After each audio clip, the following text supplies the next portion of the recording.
وبركاته.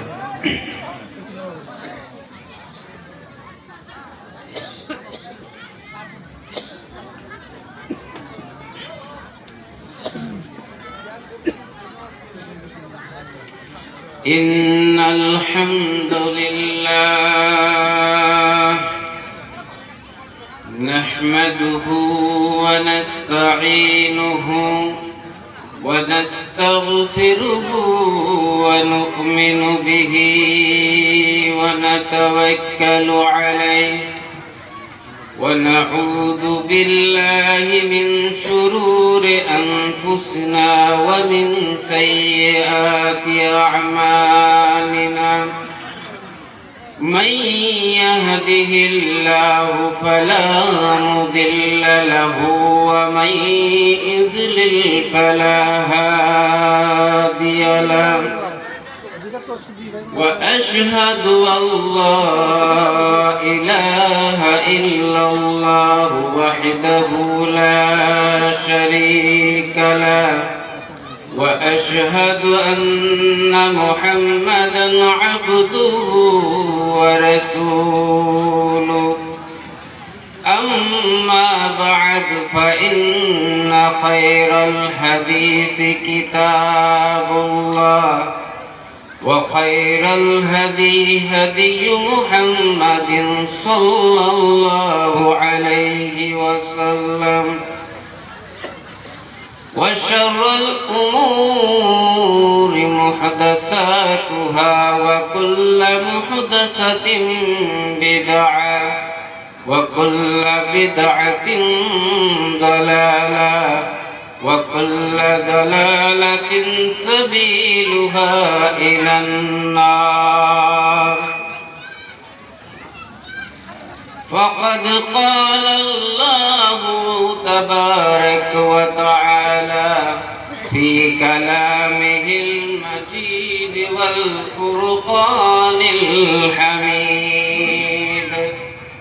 أعوذ بالله من الشيطان الرجيم كل نفس ذائقة الموت وإنما توفون أجوركم يوم القيامة فمن زحزح عن النار وأدخل الجنة فقد فاز وما الحياة الدنيا إلا متاع الغرور কোনো একদিন এদেশের আকাশে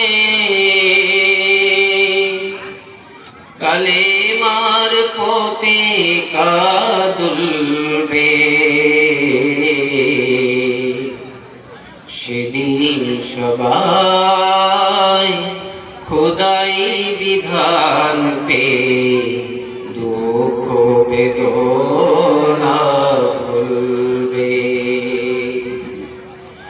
কোনো একদিন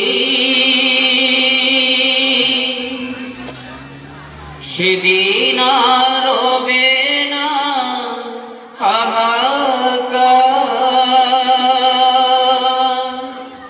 অন্যায় জুলুম অবিচার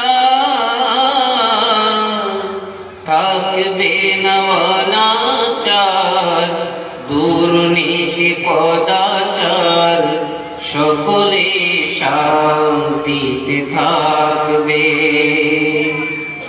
সেদিন সবাই খোদাই বিধান পে দুঃখ বেদনা ভুলবে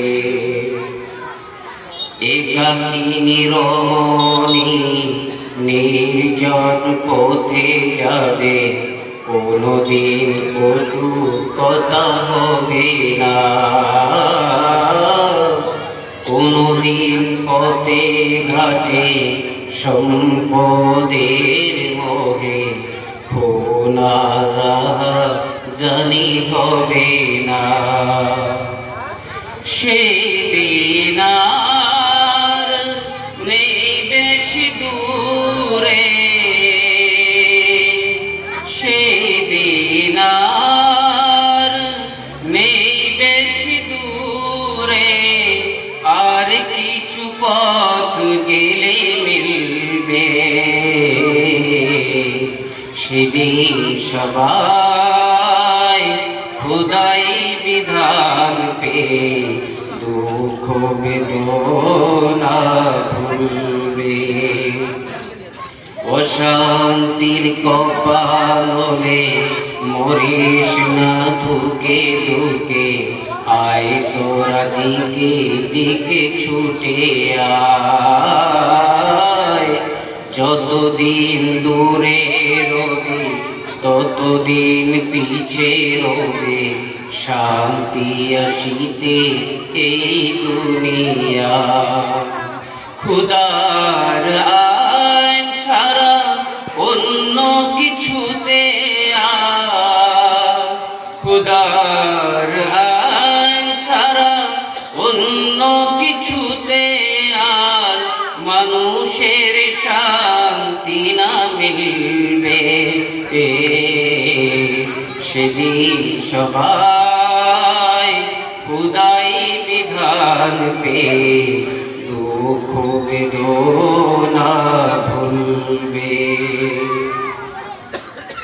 উপস্থিত সম্মানিত সভাপতি সাহেব, মঞ্চ প্রদিষ্ট উলামায়ে কেরাম, সম্মুখে বসে থাকা দিনী দরদি ভাই ও বন্ধুরা এবং পর্দার আড়ালে থাকা মা ও বোনেরা, আমি আপনাদের সম্মুখে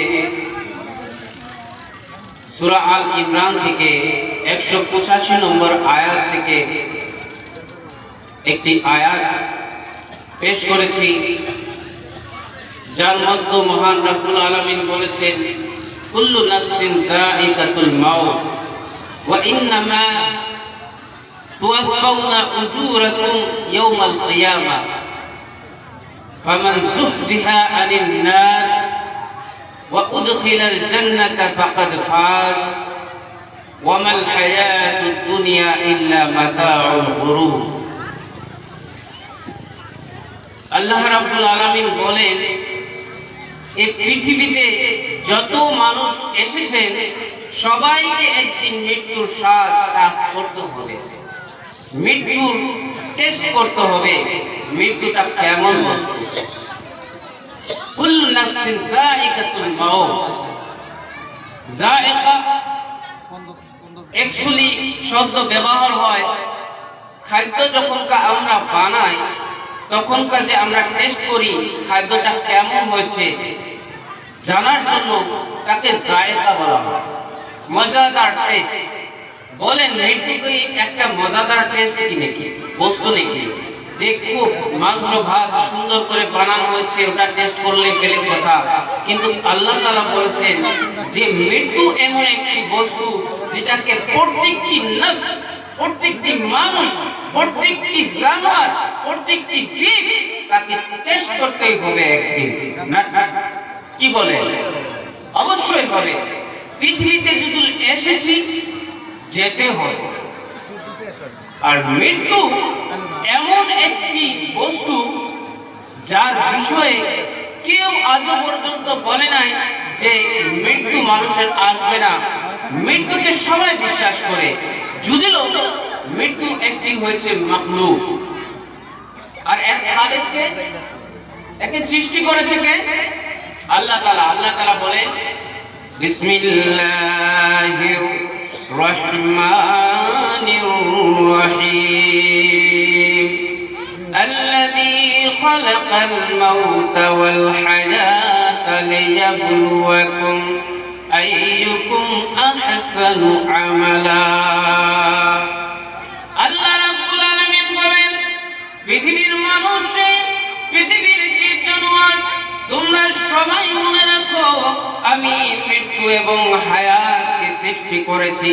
আল্লাযী খালাকাল হায়াত মাউতা ওয়াল হায়াতা, আমি আল্লাহ রাব্বুল আলামিন এই পৃথিবীর মধ্যে মওত এবং হায়াতকে সৃষ্টি করেছি লিয়াবলুয়াকুম আইয়ুকুম আহসানু আমালা, যাতে আমি তোমাদেরকে পরীক্ষা করতে পারি যে তোমাদের মধ্যে কে বেশি আমলের দিক দিয়ে ভালো। এই উদ্দেশ্যের জন্যই তোমাদের জন্য আমি মৃত্যু এবং জীবনকে সৃষ্টি করেছি। তাহলে জানতে পারলাম এই মৃত্যুটা সৃষ্টি করেছে কে? জীবন এবং মৃত্যুটাকে সৃষ্টি করছে আল্লাহ, আর এর উদ্দেশ্য হলো আমাদেরকে পরীক্ষা করা। এবার কথা হচ্ছে সৃষ্টি জীবকে আমরা সবাই মেনে নেই যে আল্লাহর সৃষ্টি জীব, আল্লাহর সৃষ্টি জীব সৃষ্টি করেছে, কিন্তু আমাদের খালিক তাকে কিন্তু মানতে আমরা চাই না। আমরা জানি পৃথিবীতে যত বিষয়বস্তু আছে সব বিষয়ে মতনৈক্য রয়েছে, বরঞ্চ আল্লাহর সম্পর্ক মতনৈক্য রয়েছে যে আল্লাহ আছে কি না, আল্লাহ এক না অদ্বিতীয়, আল্লাহ মানে এক না দ্বিতীয়, আল্লাহ এক না বহুত্ব আল্লাহ, এই সম্পর্কে বহুত মতবাদ রয়েছে। কিছুদিন আগে সোশ্যাল মিডিয়াতে একটি ডিবেট হয়েছিল, আপনারা জানেন কিনা? মুফতি শমাইল নদভী সাহাবের সাথে জাভেদ আখতারের একটি ডিবেট হয়েছিলেন। সেখানে তিনি প্রমাণ করছেন যে ডাজ গড এক্সিস্ট, মানে আল্লাহ কি আছে, গড কি আছে, এর উপরে একটি লম্বা বাহার চলেছিলেন। ওদিকে আমি যেতে চাই না, বলতে চাই যে আল্লাহর সম্পর্কে মানুষের ধ্যান ধারণা বহুতই রয়েছে। আমাদের মধ্যে বহুত লোক আছে যারা কি করে আল্লাহকে পরিপূর্ণভাবে মানে না। যদি মুখ দিয়ে মানে তো অন্তর দিয়ে মানে না, যদি অন্তর দিয়ে মানে কিন্তু আমলের দ্বারা তাকে মানে না। আল্লাহ তাআলা বলেন যে শুধুমাত্র মুখ দিয়ে মানলে হবে না। আপনি যে কালেমা লা ইলাহা ইল্লাল্লাহ মুহাম্মাদুর রাসূলুল্লাহ পড়েন, মুখ দিয়ে পড়লে হবে না, তার পড়ার সঙ্গে সঙ্গে ঈমানের কথা বলা হয়েছে। আল ঈমানু লিসান, আল ঈমান হচ্ছে কি মুখ দিয়ে বলাটা হচ্ছে ঈমান, তারপরে অন্তর দিয়ে করাটা হচ্ছে আমাদের তাকওয়ার একটি নিদর্শন। যতক্ষণ পর্যন্ত আপনি মুত্তাকি না হবেন, তাকওয়াবান না হবেন, আল্লাহকে দেখে ভয় না করবেন, আমল না করবেন, ততক্ষণ পর্যন্ত আপনার এই মুখের দাম কোনো কিছু চলবে না। ওদিকে আমি যাবো ইনশাআল্লাহ, আপনাকে বুঝাবো। আমরা বুঝতে পারলাম যে আল্লাহ রাব্বুল আলামিন মওতকে সৃষ্টি করেছে, কিন্তু আল্লাহ তাআলার বিষয়ে, খালিকের বিষয়ে মতনৈক্য থাকার সত্ত্বেও আল্লাহ তাআলা এমন এক মাখলুক সৃষ্টি করেছেন যার বিষয়ে মতনৈক্য নাই। আল্লাহ তাআলা যে খালিক, এর বিষয়ে আমার একটি দলিল মানে মনে এসেছে যে সূরা নাসের মধ্যে আল্লাহ তাআলা বলছেন কুল আউযু বিরাব্বিন নাস মালিকিন নাস ইলাহিন নাস। তিনটি কথা বলেছেন, রব্বিন নাস, মালিকিন নাস, ইলাহিন নাস। আপনারা তো সবারই মুখস্থ আছে, কোনদিন কি তাদাব্বুর করেছেন, গোর ফিকির করেছেন আল্লাহ কি বলতে চেয়েছেন? কোনদিন আমরা সেই চিন্তা করি নাই। আল্লাহ তাআলা বলেন আফালা তাদাব্বারুনাল কুরআনা আম আলা কুলুবিন আমফালুহা, কি তোমরা কোরআনের চিন্তা করছো না? কোন না কেন তোমাদের অন্তরকে আমি তালা লাগিয়ে দিয়েছি নাকি?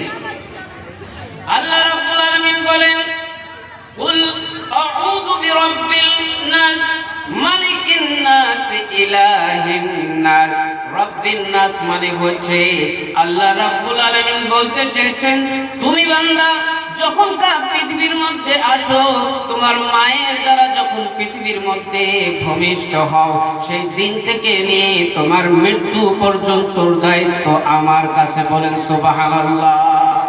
আল্লাহ রাব্বুল আলামিন এমন একটি সত্তা যিনি তো আপনি ছোট থেকে বড় হওয়া পর্যন্ত আপনার যত মুসিবত না আসুক কেন, আপনি কতটুকু খাবেন, কতটুকু পিন্দিবেন, কি পরবেন, কি করবেন, আপনার জীবিকা কি হবে, সমস্ত দায়িত্ব মহান রাব্বুল আলামিন নিয়ে বলছেন আমি হইছি রব্বিন নাস। সে মুসলমান হোক বা হিন্দু, আর নাস বলেছেন মানুষ, সে মানুষ হোক সে মানুষ হিন্দু হোক বা মুসলমান হোক, তার লালন পালনের দায়িত্ব কে নিয়েছেন? আল্লাহ রাব্বুল আলামিন।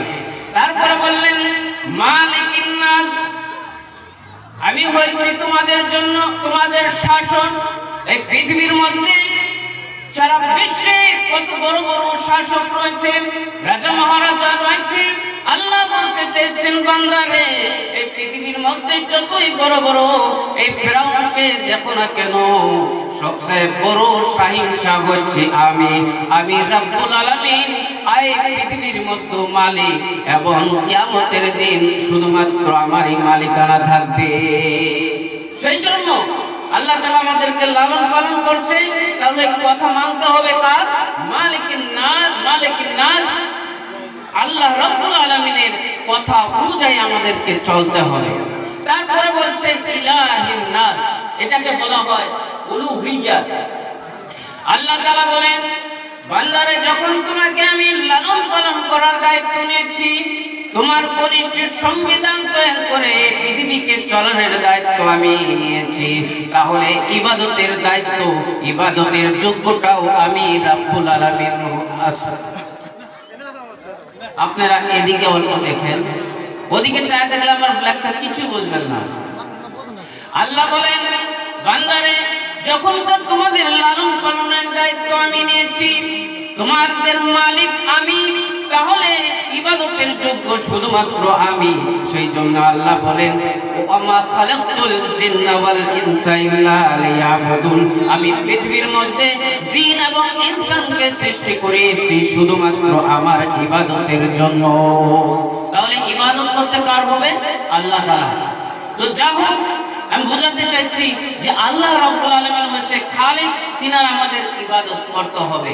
তো আল্লাহ তাআলা বলেছেন আমাদের জন্য মৃত্যু, এই মৃত্যুকে বলছেন কুল্লু নাফসিন যায়িকাতুল মাউত ওয়া ইন্নামা তুওয়াফাউনা উজুরাকুম ইয়াওমাল কিয়ামাহ। কি বলতে চেয়েছেন?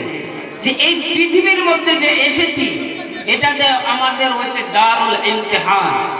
এই ইমতিহানে, এই পরীক্ষার যে জীবনটা, আমরা ছোট থেকে বড় হওয়া পর্যন্ত আমরা এই পৃথিবীর মধ্যে এসেছি শুধুমাত্র আল্লাহ তাআলার যে একটি সিলেবাস দিয়েছে, সেই সিলেবাসকে কভার করে আমরা তৈরি করে পরীক্ষা দিতে এসেছি। আর একটা এমন সময় আসবে যে সময় আমাদেরকে পরীক্ষা দিতে হবে। আল্লাহ রাব্বুল আলামিন বলেন লিয়াবলুয়াকুম আইয়ুকুম আহসানু আমালা, আমি পরীক্ষা করতে চেয়েছি তোমাদেরকে মৃত্যু দিয়ে, যাতে তোমরা এই পৃথিবীর মধ্যে আমলের দিকে বেশি থাকো, বেশি বেশি আমল করো, বেশি বেশি করে যারা আমাদেরকে কে ভয় করো, সেই অনুযায়ী তোমাদেরকে পরীক্ষা করা হবে, যার জন্য তোমাদেরকে মৃত্যু এবং হায়াত দেওয়া হয়েছে। একটা টাইমে তোমাদেরকে আমি জিন্দা করেছি, সৃষ্টি করেছি, আবার তোমাদেরকে মৃত্যু দেব, আর এর মধ্যে তোমাদেরকে পরীক্ষা হবে, আর সেই পরীক্ষা অনুযায়ী তোমাদেরকে জাযায়ে খায়র দেওয়া হবে কিয়ামতের দিন। উজুরাকুম ইয়াওমাল কিয়ামা ফামান যুহজিহা আনিন নার, সেই দিন যারা জাহান্নাম থেকে মুক্তি পাবে। ফামান যুহজিহা আনিন নার, সেই দিন কিয়ামতের দিন যারা জাহান্নাম থেকে মুক্তি পাবে, তারাই হচ্ছে আসল কামিয়াবি। ফাকাদ ফাজা ওয়া উদখিলাল জান্নাতা, আর যাদেরকে জাহান্নামে থেকে নাজাত দিয়ে জান্নাতে প্রবেশ করা হবে, তারাই হয়েছে এই পৃথিবীর মধ্যে তারা ফাজ মানে হচ্ছে সফলকামী, সাকসেসফুল। এই পৃথিবীর সাকসেসফুল কিছুই না। আল্লাহ তাআলা বলেছেন যে সেই দিন যদি তোমরা জাহান্নাম থেকে বেঁচে জান্নাতে প্রবেশ করতে পাও, তাহলেই তোমরা হচ্ছে আসল কামিয়াবিতে দাখিল হবে। পৃথিবীর কামিয়াবি তোমাদের কিছু কাজে আসবে না। তারপরে বলেছেন, সেই দিকে উল্লেখ করে বলছেন ওয়ামাল হায়াতুদ দুনিয়া ইল্লা মাতাউল গুরুর, পৃথিবীর জীবনটা, এই বাস্তব জীবনটা একটা হচ্ছে ধোঁকার সামান, ধোঁকার বস্তু। এই ধোঁকা দেখে কোনোদিন তোমরা ভুলে যেও না। গরুর আর গরুর দুটি শব্দ রয়েছে। গরুর মানে হচ্ছে ধোঁকা, আর গরুর মানে হচ্ছে তাকাব্বুর। আর দুটাই কেরায়েত রয়েছে। গরুর যদি বলি যে পৃথিবীতে হচ্ছে অপরের সঙ্গে আমরা হিংসে করার একটা মানে এক অপরের সাথে ঈর্ষা করা, ধরুন মানে তাকাব্বুর করার একটা কি, আমার টাকা পয়সা আছে ওর টাকা পয়সা নাই, মানে একজনে আরেকজনের সাথে আমরা কি করে কম্পিটিশন করে থাকি। এই কম্পিটিশনের জামানা পৃথিবী এই তাছাড়া কিছুই না। আল্লাহ রাব্বুল আলামিন বলেন, ইয়া আইয়ুহাল্লাযীনা আমানু হাল আদুল্লুকুম আলা তিজারাতিন তুনজিকুম মিন আযাবিন আলীম। হে বান্দারে আমার, তোমাদেরকে এমন একটি বস্তু বলে দিব না যেদিন তোমাদেরকে সে কিয়ামতের সেই মুসিবতের সময় তোমাদেরকে কাজ আসবে। তুনজিকুম মিন আযাবিন আলীম, এই খতরনাক এই কঠিন আযাব থেকে তোমাদেরকে মুক্তি দেবে এমন একটি বস্তু তোমাদেরকে বলে দিব না। তো আল্লাহ তাআলা বলেন, হে বান্দারে আমার, কিয়ামতের দিন মুসিবতের সময় তোমাদেরকে যে বাঁচাবে শুধুমাত্র ওয়া আনফিকু মিম্মা রাযাকনাকুম মিন ক্বাবলি আন ইয়াতিয়া আহাদাকুমুল মাউত ফায়াকুলা রাব্বি। আল্লাহ রাব্বুল আলামিন বলেন, ওয়া আনফিকু মিম্মা রাযাকনাকুম, তোমরা পৃথিবীর মধ্যে তোমাদেরকে যা রিজিক প্রদান করেছি, তোমাদেরকে যা খাদ্য প্রদান করেছি, তোমরা যে মেহনত করার ফলে যা কিছু উপার্জন করতে পেরেছো তার মধ্য থেকে তোমরা খরচ করো। মিন ক্বাবলি আইয়াতিয়া আহাদাকুমুল মাউত, সেই মউত আসার আগে তোমরা সমস্ত বস্তু নয় তার মধ্য থেকে একটি অংশ আল্লাহর রাস্তায় তুমি দিয়ে যাও। কারণ কি জানেন, হাদিসে রয়েছে, ইদা মাতাল ইনসানু ইনকাতা আমালুহু, যখন কোনো ব্যক্তি মৃত্যুবরণ করে তখন সমস্ত তার আমল বন্ধ হয়ে যায়। ইল্লা মিন সালাসাতিন, শুধুমাত্র তিনটি বস্তু এই পৃথিবীর মধ্যে থেকে যায়, সেটা হচ্ছে সাদকায়ে জারিয়া, সেটা হচ্ছে আপনি এমন সাদকা করেন যে সাদকা এই পৃথিবীর মধ্যে প্রবাহিত হয়ে থাকবে, আপনি মরে যাবেন আপনার পরেও সেই সাদকার আমল চলে থাকবে। সেই সাদকা শুধুমাত্র সে মাল সে টাকা পয়সা না, সে সাদকা বিভিন্ন ধরনের হতে পারে। হাদিসে নবী করিম সাল্লাল্লাহু আলাইহি ওয়াসাল্লাম বলছেন, সে সাদকা একটা গাছ রোপণ করে হতে পারে। একটি রাস্তায় আপনি গাছ কেটে দেন, সেই গাছে যখন বড় হবে সেই গাছের তলে যারা বসে থাকবে তারা প্রশান্তি পাবে, শান্তি পাবে, স্পেসফুল পাবে। যতক্ষণ পর্যন্ত মানুষের সেই জায়গায় বসে থাকবে, আল্লাহ তাআলা বলেন, নবী করিম সাল্লাল্লাহু আলাইহি ওয়াসাল্লাম বলেন, ততক্ষণ পর্যন্ত আল্লাহ রাব্বুল আলামিন তার আমলনামায় নেকি লিখে দেয়া শুরু করে দিবেন। বলেন সুবহানাল্লাহ। আল্লাহ রাব্বুল আলামিন বলেন, বান্দা তুমি যখন পৃথিবী থেকে চলে যাবে, চলে যাওয়ার আগে তোমার উপার্জন থেকে এমন একটা হিস্সা আল্লাহর রাস্তায় সাদকা করে যাও। কারণ এই মওত হওয়ার পরে তুমি যদি আফসোস করো, ইয়া রাব্বি আমনি লাম আখরতানি, আমাকে কি করো আবার পাঠিয়ে দাও, আমি আকুম মিনাস সলিহিন, যাতে পৃথিবীর মধ্যে যে আমি ভালো করে আমল করতে পারি। মানে হচ্ছে কি, যখন কোনো ব্যক্তি মৃত্যুবরণ করবে, মৃত্যুবরণ করার পরে যখন আলেমে বারযখের মধ্যে সে জাহান্নামের শাস্তি দেখা পাবে, সেই সময় আল্লাহর কাছে চিৎকার করে বলবে, আল্লাহ তুমি আমাকে আবার পৃথিবীর মধ্যে পাঠিয়ে দাও, আমি ভালো করে আমল করে এই পৃথিবীর এই আলমের বরযখের মধ্যে আসবো। সেই জন্যই আমি যাই সেরে ফাআসাদদাকা, আমি সেখানে যাই আল্লাহর রাস্তা, তোমার রাস্তার সমস্ত সম্পত্তি আমি সাদকা করে দিয়ে আসবো। বলেন সেদিন কাজ দিবে? আপনি মরার পরে যদি আফসোস করেন, হে আল্লাহ আমি মরে গেছি, এখন তো আমার কাছে কোনো আমলনামা নেই, আমার কাছে কোনো সাদকা দেওয়ার কোনো জরিয়া নেই, আমি এখন তো এক কাম করি, আবার পৃথিবীর মধ্যে চলে যাই, সেটা আমার সমস্ত মাটি বাতি আমি আল্লাহর রাস্তায় কি করে দেই, সাদকা করে দেই। আর এমন আপনি বাস্তব জীবনও দেখতে পারবেন, যখনকার একটি বুড়ো মানুষ এই যে বয়সে রয়েছে, তাদেরকে জিজ্ঞাসা করবেন যে আপনার সয় সম্পত্তি আপনি তো সবই নিজের ছেলে মেয়েদের জন্য যে ছুঁয়ে গেলেন, আপনি কি নিয়ে যাচ্ছেন? তখনকার সে আফসোসে অনেক কথাই আপনাকে তাজরবা, তার পৃথিবীর তাজরবা বানাবে যে পৃথিবীটা কিছুই নয়। এই পৃথিবী কত এই সম্পত্তি বাড়ানোর জন্য কত মারামারি কাটাকাটি কত কিছু করলাম, আজকে সবই কিছু ছেড়ে যাচ্ছি, কিছুই নেই। কারণ নাম শুনেছেন, পৃথিবীর মধ্যে সবচেয়ে ধনী ব্যক্তি ছিলেন, যাওয়ার টাইমে কিছুই ছিল না। ফিরআউন পৃথিবীর মধ্যে বহু ধনী ব্যক্তি ছিলেন, যাওয়ার টাইমে কিছুই ছিল না। তেমন ভাবে আপনাকে বোঝাবে যে সবই কিছু ছুঁয়ে গেলাম, কিছুই থাকলো না।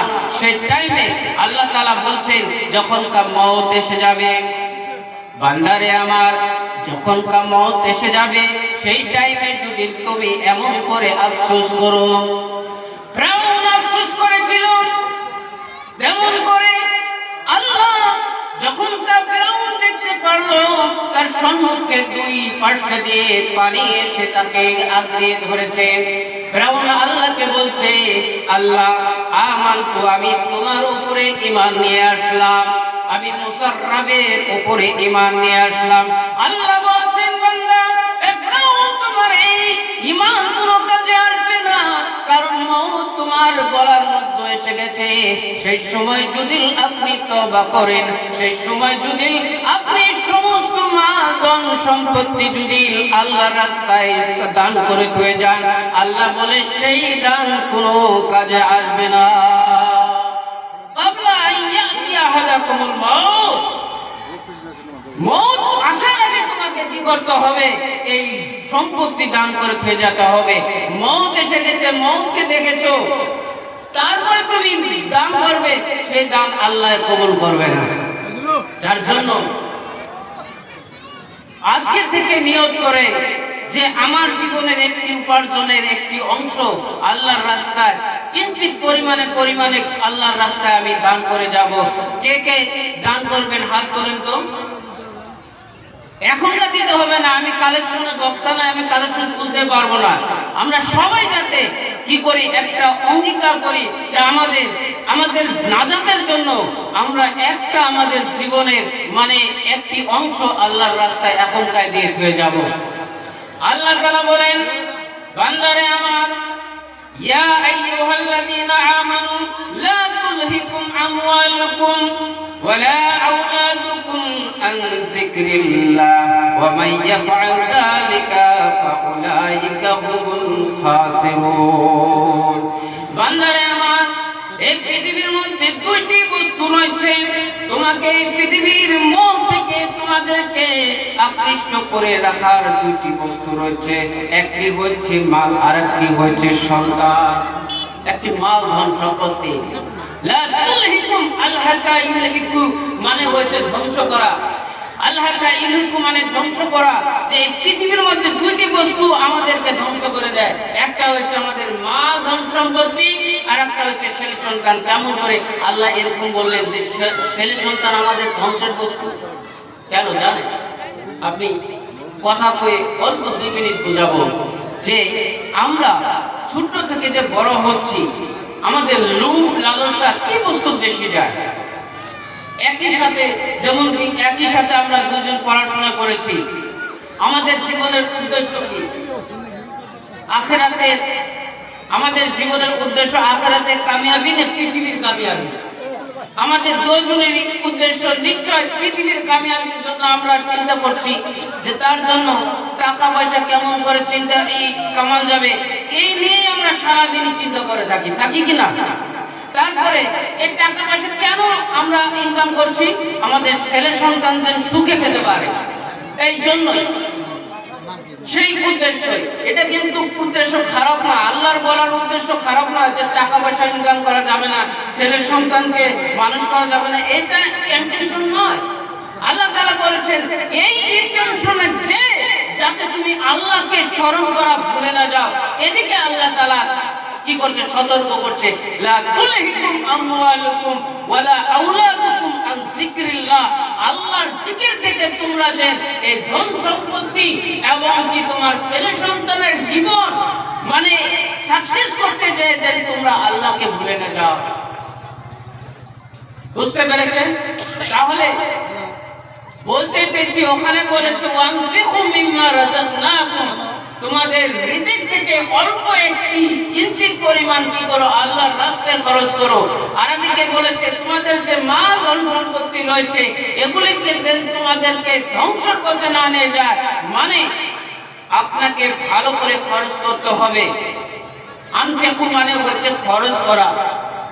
সূরা বনী ইসরাঈলের একটি আয়াতের মধ্যে বলেছেন, বান্দারে আমার, এই পৃথিবীর মধ্যে এমন করে হাত ফেলিয়ে রাখো না যে হাতের মধ্যে তোমার মাল থাকবে, সেই মাল সবাই নিয়ে চলে যাবে, তুমি কোনো ধরনের তাদেরকে বাধা করবে না।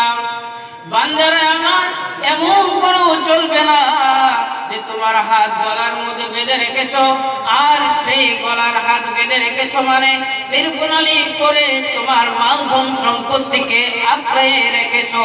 কারণের মতন সেই সম্পত্তি কিয়ামতের দিন তোমাকে ওই তামের মতন করে গলিয়ে তোমার কপালে রেখে দেওয়া হবে, যার দ্বারা আল্লাহ তাআলা সেই দিন তোমাকে সেই মাল দিয়ে তোমাকে শাস্তি দিবে। তাহলে এই মাল পৃথিবীর মধ্যে হালাল করুক বা না করুক, কিয়ামতের দিন সেই মালগুলোকে সমস্ত আমাদের যে সম্পত্তি আছে একটি দ্রব্যের মতন বানাবে। সে তামার কথা বলা হয়েছে, তামার মতন বানিয়ে গলিয়ে আমাদের কপালের মধ্যে রাখা হবে। আর সব মানুষের বুঝতে পারবে এই সেই ব্যক্তি, এই সেই মকিব, যা পৃথিবীর মধ্যে তো ধন সম্পত্তি বহুত ইনকাম করেছিল, মানুষের মধ্যে বহুত নাম ইনকাম করেছিল, কিন্তু আল্লাহর রাস্তায় খরচ করে নাই, যার জন্য তার কপালের মধ্যে সেই সম্পত্তিগুলো রেখে দেয়, মানে মোহর লেগে দেওয়া হয়েছে। আমি চাই না যে এমন কিয়ামতের দিন আমাদের সাথে হোক। তো আল্লাহ তাআলার কাছে দোয়া করি যে আল্লাহ, আজকে যে আমাদের উদ্দেশ্যে কবরস্থানের উদ্দেশ্যে আমরা এখানে এসেছি, নবী করিম সাল্লাল্লাহু আলাইহি ওয়াসাল্লাম বলেছেন যে বারবার তোমরা কবরস্থানে যাও, যেমন কবরস্থানে গেলে মৃত্যুর কথা মনে হবে, আর মৃত্যুর কথা মনে হলে আল্লাহকে তোমাদের মনে হবে, আর আল্লাহর কথা মনে হলে আল্লাহকে ইবাদত করার কথা